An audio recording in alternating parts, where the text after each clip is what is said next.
and welcome back to my channel. Before we jump into my series of videos, I'd like to run the same intro that I'm going to run in every video that I do this week. If you are one of the people that put trans rights or human rights all up and down my YouTube, thank you. If you came from TikTok and you followed that video from TikTok and you listened and you said, hey, they're being gross and ugh, the super straights are being gross, thank you. Please continue. If you want to catch my attention, nothing will catch it faster than saying trans rights or human rights and Black Lives Matter all up and down my page. I will love you eternally for it. So if that's you, I heart you. Everything about you, I heart. Okay, so I want to talk about what's in the American Relief Package. Money-wise, we're not going to discuss everything. I'm basically going to try and cover some of the bigger ones. Okay, so let's start with the two biggest. $410 billion goes to stimulus checks. That's 20% of the bill. Then $360 billion goes to governments and state funding. Okay. Then we have another $59 billion going to small businesses and loans and things like that.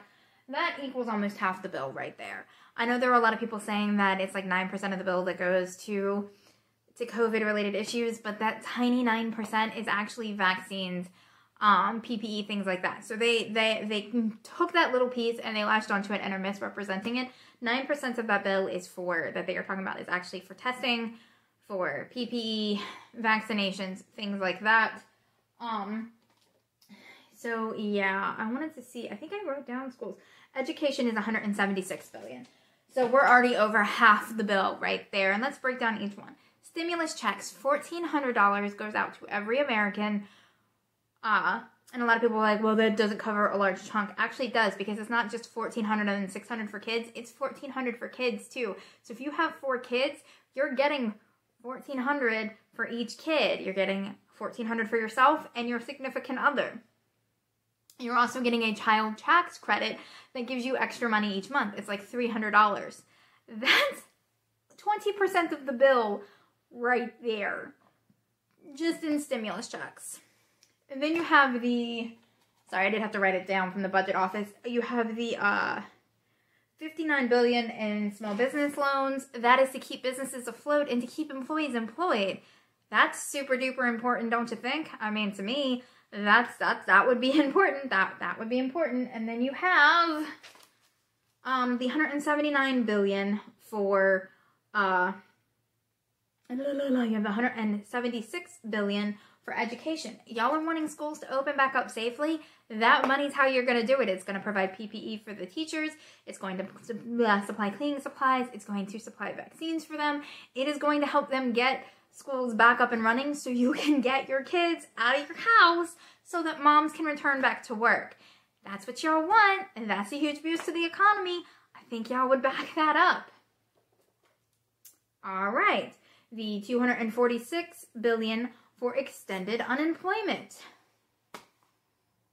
I would think that that's self-evident, but let's explain it. It's $300 a week all the way up until September so that people that are unemployed can still eat and exist and live. I mean, this was a huge deal. This is something that everyone across the board wanted. Biden brought it to you. The $360 billion for state governments. A lot of people are trying to say that that is for blue state bailouts. No, a lot of it's going to red states too. It's going to supplement the tax revenue that they lost and the money that they had to spend on the coronavirus. That is what is going to keep your teachers employed, your EMS, your trash workers, your water people. All of that is going so that the government can pay for basic functions because they aren't pulling in revenue. And they're spending a lot of money on COVID relief and weren't getting a lot of help. In fact, Mitch McConnell said they can just go bankrupt. It's not a bailout. It's helping states keep their employees employed, keeping your basic functions going. Because I don't know about you, but I like having a fire department, EMS, and teachers.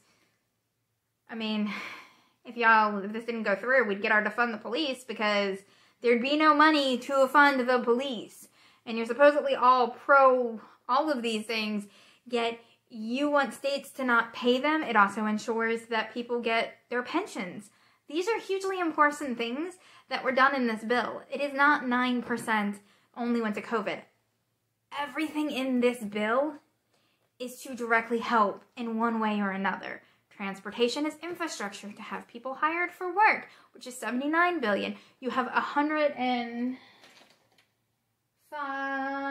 in other, and in that other is listed things like getting vaccines to other countries and testing, because variants like the South African variant, the UK variant, when we don't get this virus under control around the entire world, we then get variants that aren't affected to the vaccine, and we're right back where we started. So helping them helps us. But over half the bill, already stated, goes directly to the American people in stimulus checks, unemployment, small business loans. Right there. So if someone is giving you that argument, send them here, because I have the numbers. I am willing to back it up. It is not 9%. That 9% is talking about things like PPE, vaccines, and testing.